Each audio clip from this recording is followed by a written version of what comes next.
আর মোটামুটি 24টা ব্যাগ হয়েছে। আর ভালো অভিজ্ঞতার কিন্তু আমরা সাক্ষী রইলাম। ট্রেনের যে প্যান্টিকার আছে সেখান থেকে খাবার নিয়েছি।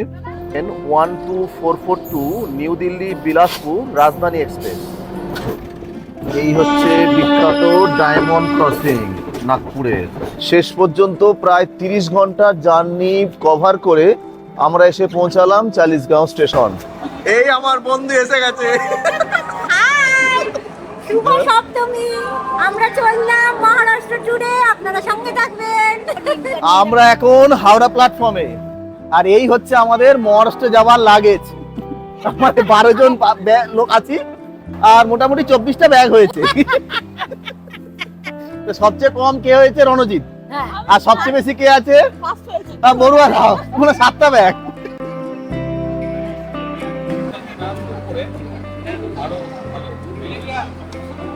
মুম্বাই মেলে যাব আমরা। টাইম ছিল 7:40, এখন গড়ি বলছে প্রায় 7:35। ট্রেন এখনো দেয়নি। 21 নম্বর প্ল্যাটফর্মে দাঁড়িয়ে সবে দেখুন ট্রেন মনে হয় প্ল্যাটফর্ম থেকে বেরোচ্ছে।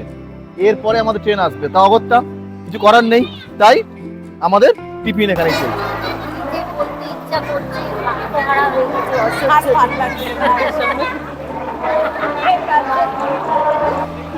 ট্রেন ছাড়বার সময় ছিল 7:40, তার থেকে ওই 54 মিনিট লেট। মানে দেখুন বাজে হচ্ছে 8:34।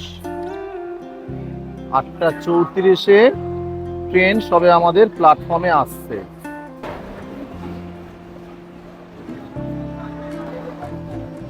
এই হলো আমাদের কোচ B5। পুজোয় কোথায় বেড়াতে যাব, কিভাবে বেড়াতে যাব সেই নিয়ে প্রচুর চিন্তা, প্রচুর পরিকল্পনা। শেষ পর্যন্ত আমরা ঠিক হলো মহারাষ্ট্র। তা মহারাষ্ট্রে যাব কোথায়? ঔরঙ্গাবাদে শুরু। তা ঔরঙ্গাবাদে যাওয়ার জন্য আমরা চুজ করেছিলাম আর কি 12810 হাওড়া মুম্বাই মেল। কিন্তু আমাদের যাত্রা করে ভালোভাবে শুরু হলো না। ট্রেন অলরেডি প্রায় 1 ঘন্টা 20 মিনিটের মতো লেট। রাস্তা তো অনেকটাই দূরত্ব আছে, সময়ও লাগবে 24 ঘন্টার ওপর। তাই দেখা যাক জার্নি কেমন থাকে। তবে যেমনই থাকে আপনাদের সঙ্গে সেই জার্নি ভাগ করে নেবো। আপনার সঙ্গে থাকুন, দেখতে থাকুন। আর এখনো সাবস্ক্রাইব না করে থাকলে করে নিন আমার চ্যানেল Explorer-Amit।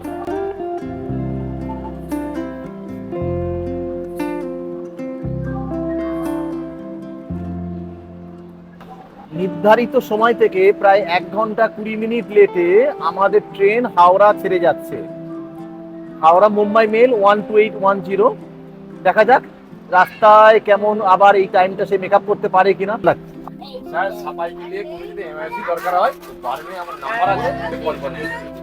ঠিক, একটা ভালো অভিজ্ঞতার কিন্তু আমরা সাক্ষী রইলাম। দাদা এলেন, এসে বলে গেলেন ফোন নাম্বার দেওয়া রয়েছে, সাফাইয়ের প্রয়োজন হলে উনি করে যাবেন। বৌদি তন্ময়দার পোস্টটা তাকিয়ে দেখো একবার। বিষ্ণু সেই এতে বসেছিল। বৌদি কি খাচ্ছে এখন? দই, মিষ্টি দই, মিষ্টি দই। ভালো ঠাক্কার ডেয়ারি না? দারুন দারুন দারুন খেতে। খিদেও পেয়েছে।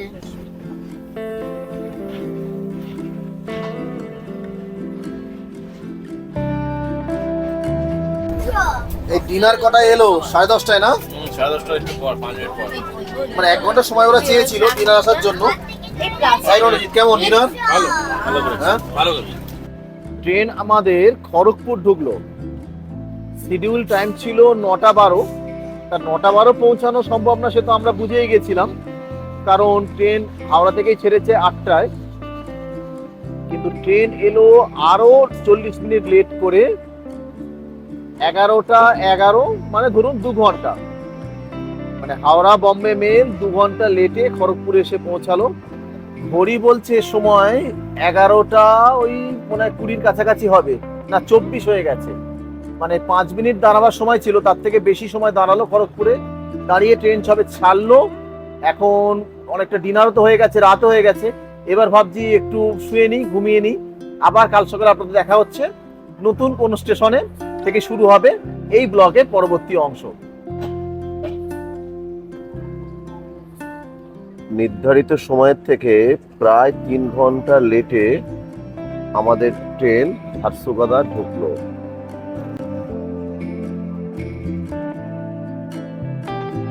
গুড মর্নিং বন্ধুরা। বলছি গুড মর্নিং, কিন্তু মর্নিংটা খুব একটা গুড হচ্ছে না, কারণ ট্রেনের হাল খুব খারাপ। মানে খুব খারাপ বলতে গেলে খুবই খারাপ। কাল তো ছাড়লো আলটিমেটলি প্রায় 1.5 ঘন্টা লেটে, খড়গপুরে ঢুকলো 2 ঘন্টা, সকালে দেখলাম ট্রেন এসে পৌঁছালো ঝারসুগুড়া প্রায় 3 ঘন্টা লেটে, তারপরও বারবার দাঁড়াচ্ছে, মানে একটা অস্বাভাবিক লেটে ট্রেন চলছে। আলটিমেটলি আমাদের শিডিউল টাইম ছিল 10:30টার সময়, এখন কখন পৌঁছাবে আমাদের যে চেলিসগড় যে স্টেশনে সেটা বোঝা যাচ্ছে না। এখন যা ডিস্টেন্স কভার করেছে হাওড়া থেকে 515 কিলোমিটারের মতো, এখন প্রায় স্টেশন এখন বাদই দিন, স্টেশন বাদ দিয়ে যে জায়গায় দাঁড়ানো যায় সেখানে দাঁড়িয়ে পড়ছে। ব্রেকফাস্ট দিয়েছে তো? দিয়েছে। আইআরসিটিসির এতে কি ব্রেকফাস্ট পেয়েছো বলো? আমরা পুরা পাউরুটি আর অমলেট। পাউরুটির অরিজিনাল কালার থেকে সরে এসে ওর ফর্সাটা কালো হয়ে গেছে। ঘড়ি বলছে 8:25, আমরা রায়গঞ্জ স্টেশন ছেড়ে যাচ্ছি। টাইম ছিল এখানে শিডিউল মানে 4:35, মানে 4 ঘন্টা লেটে আমাদের ট্রেন চলছে, বেশ দেরি। ইদানিংকালে আমরা দেখেছি যে সোশ্যাল মিডিয়ায় লেখা আসছে যে সাউথ ইস্টার্ন রেলের সার্ভিস খুব খারাপ হয়েছে, তার চাক্ষুষ প্রমাণ কিন্তু এবারে আমরা হাতে নাতে পাচ্ছি।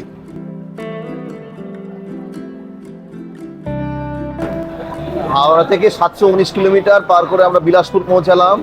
ঘড়িতে সময় ছিল 6:55, মানে শিডিউল টাইম ছিল। এখন বাজে 11:15, মোটামুটি 4.5 ঘন্টার কাছাকাছি লেট চলছে। কখন পৌঁছাবো, মানে রাতে পৌঁছাবার কথা, মনে হচ্ছে কাল ভোরেই পৌঁছাবো আর কি। দেখা যাক, অভিজ্ঞতা খুবই করুন আর কি। নির্ধারিত সময় থেকে প্রায় 4.5 ঘন্টার লেটে ঢুকলো বিলাসপুর, ছেড়ে যাচ্ছে প্রায় 4.5 ঘন্টা লেটে। মানে সাউথ ইস্টার্ন রেলের এই সার্ভিস সত্যি মানে আনএক্সেপ্টেবল।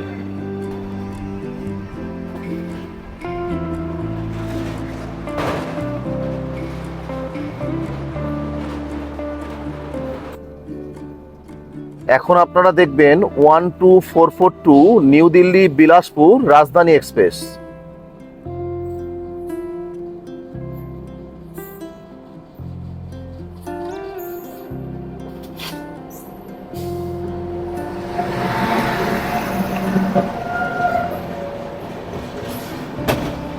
আমাদের ট্রেন সবে মানমাদ ছেড়ে যাচ্ছে, যেমন আপনাদের বলছি প্রায় 4.5 ঘন্টা লেটে আমাদের ট্রেন চলছে। এখন মূল সমস্যাটা হচ্ছে কলকাতা থেকে যদি আপনারা অজন্তা এলোরা যেতে চান, মানে আপনাদেরকে ঔরঙ্গাবাদ যেতে হবে। তা ঔরঙ্গাবাদ যাওয়ার জন্য কলকাতা থেকে কিন্তু কোনো সরাসরি কোনো ট্রেন নেই, আপনাকে আইদার চেলিসগাঁও নামতে হবে অথবা মানমাদ নামতে পারেন। তাই এই দুটো স্টেশনের মধ্যে একটাই নেমে সেখান থেকে আপনাকে লোকালি অ্যারেঞ্জ করে আপনাদেরকে পৌঁছাতে হবে ঔরঙ্গাবাদ। আর একটা ট্রেন যেটা রয়েছে যে চেলিসগাঁও যায়, সেটা হচ্ছে হাওড়া মুম্বাই মেল ভায়া এলাহাবাদ। তা সেইটা দেখলাম এর থেকে একটু সময়টা বেশি নয়, 30 ঘন্টার মতো। এটাই মোটামুটি 27-28 ঘন্টা নেওয়ার কথা ছিল, মানে হাওড়া মুম্বাই মেল ভায়া নাগপুর। সেটাতে না গিয়ে আমরা এইটা চুজ করলাম, কিন্তু এ তো দেখছি 30-36 ঘন্টা হয়ে যাবে আর কি।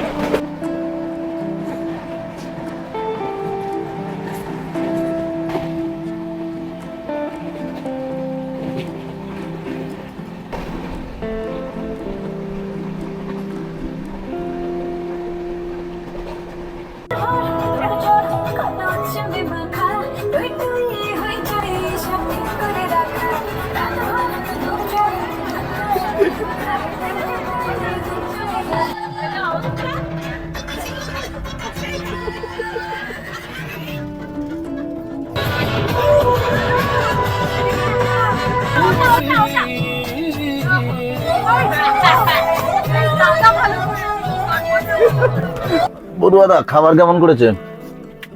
আইআরসিটিসির খাবার, রেলের প্যান্ট্রি ভালো, হাতের কোয়ালিটি ভালো আছে না? কোয়ালিটি কোয়ান্টিটি ঠিকই আছে, ডাল আছে, একটা সবজি আর মাছ দিয়েছিল। আমরা এখন এসে পৌঁছালাম রায়পুর। 866 কিলোমিটার হাওড়া থেকে ট্রাভেল করে রায়পুর পৌঁছালাম। আমাদের টাইম ছিল সকাল 8:55, এই মুহূর্তে বাজে হচ্ছে 1:10 মতো, মানে প্রায় 4 ঘন্টা 15 মিনিট লেটে এখন আমাদের ট্রেন চলছে। রায়পুরে দেখুন বিরাট বড় বড় পেয়ারা বিক্রি হচ্ছে। এই পেয়ারা কিতনে কা? 140 কিলো। 12810 হাওড়া ছত্রপতি শিবাজি যে মুম্বাই মেল ভায়া নাগপুর, এই ট্রেনে রয়েছে 7টা স্লিপার ক্লাস, 2টো রয়েছে যে ইকোনমি যে থার্ড এসি সেটা রয়েছে, 5টা রয়েছে থার্ড এসি, 2টো রয়েছে সেকেন্ড এসি, একটা রয়েছে ফার্স্ট এসি। এই গাড়িতে কিন্তু প্যান্ট্রি কার আছে। অ্যাভারেজ স্পিড যেটা এই ট্রেন মেনটেন করে তা হচ্ছে ওই 60 কিলোমিটার মতো। আজকে যদিও সেই কিলোমিটারের কোনো ধারে পাড়তেই যাচ্ছে না, চলতে হয় চলছে, আবার দাঁড়িয়েই থাকছে বেশিরভাগ সময়। ভাড়াটা এই সময় জানিয়ে রাখি, যদি আপনারা মানে হাওড়া থেকে যদি চেলিসগাঁও পর্যন্ত আসেন তাহলে স্লিপারে ভাড়া পড়বে 690 টাকা, যে ইকোনমি এসি যেটা আছে সেটার ক্ষেত্রে 1695 টাকা, থার্ড এসির ক্ষেত্রে 1805 টাকা, সেকেন্ড এসির ক্ষেত্রে 2595 টাকা, আর ফার্স্ট এসির ভাড়া পড়বে 4410 টাকা।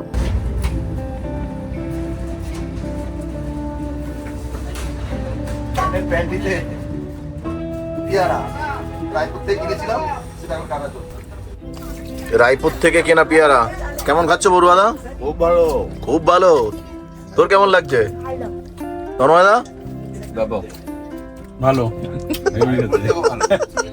বাড়িপুরের থেকে ভালো? না না, বারুইপুর থেকে ভালো না।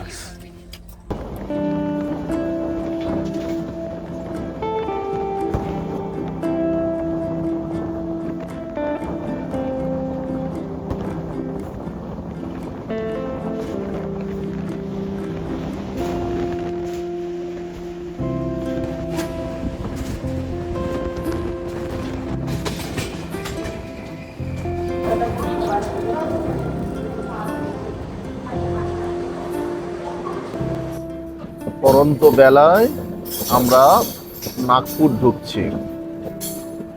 টাইম ছিল 1:55, এখন প্রায় 5:30। 4.5 ঘন্টার কাছাকাছি লেট হয়ে গেছিল, সেটা কিছুটা মেকআপ হয়েছে। এই হচ্ছে বিখ্যাত ডায়মন্ড ক্রসিং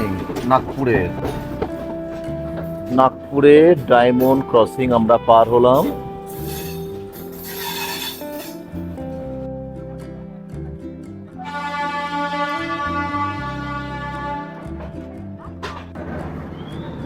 নাগপুরে এসে পৌঁছাবার সময় ছিল দুপুরবেলা, আর এখন দেখুন সূর্য অস্ত যাচ্ছে। সেই সময়ে আমরা নাগপুরে এসে পৌঁছালাম।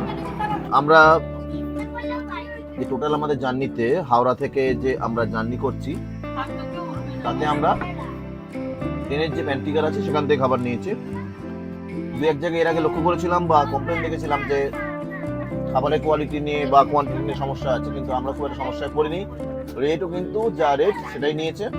আমরা যদিও কয়েকবার মাছ নিয়েছি, তাই মাছের আলাদা করে রেট থাকে না, রেটটা যেহেতু মাছ থাকে না। ওভারঅল খাবার কিন্তু যথেষ্ট ভালো। ঘড়িতে বাজে 10:02, আমরা আকোলা স্টেশনে এসে পৌঁছালাম। এখানে ট্রেনের শিডিউল টাইম ছিল 6:30, মানে ট্রেন কিছুটা টাইম মেকআপ করলো, মানে 3.5 ঘন্টা লেটে আছে। তো এরকম ভাবে যদি চলে, আমাদের টাইম আর 10:30টায় আছে চেলিসগাঁওতে, তাহলে 2টোর আশপাশে আশা করছি আমরা পৌঁছে যেতে পারবো। দেখা যাক। খুবই লেট করছে, তার সঙ্গে বারবার দাঁড়াচ্ছে, ছোটখাটো প্রচুর স্টপেজ এই ট্রেনটার। মানে আমি রেকমেন্ড করবো না আপনারা এই ট্রেনে আসুন, অন্য যে কোনো ট্রেন ধরে আপনারা নাসিক চলে আসবেন। নাসিক থেকে যে কোনো ভাবে অনেক রকম পদ্ধতি আছে, বা আপনারা পুনেও আসতে পারেন, সেখান থেকে আপনি চলে আসতে পারেন ঔরঙ্গাবাদ।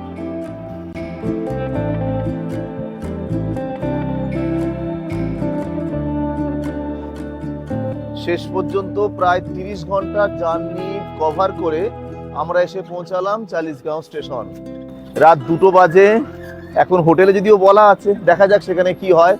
তবে খুবই প্যাথেটিক, মানে সাউথ ইস্টার্ন রেলের সার্ভিস নিয়ে যা লেট হয়েছে কিন্তু আমাদের সাউথ ইস্টার্ন রেলে, তার পরবর্তী সময় কিন্তু আর কোনো ট্রেনে লেট ছিল না। অভিজ্ঞতা কিন্তু খুবই করুণ। এতদিন সোশ্যাল মিডিয়ায় পড়েছি, এবারে নিজেরা কিন্তু সেই যাত্রার এক দুঃসহ যাত্রার ভুক্তভোগী হলাম। আপনাদের সঙ্গে আবার দেখা হচ্ছে পরের ব্লগে। আপনারা সঙ্গে থাকুন, দেখতে থাকুন এক্সপ্লোরার অমিত।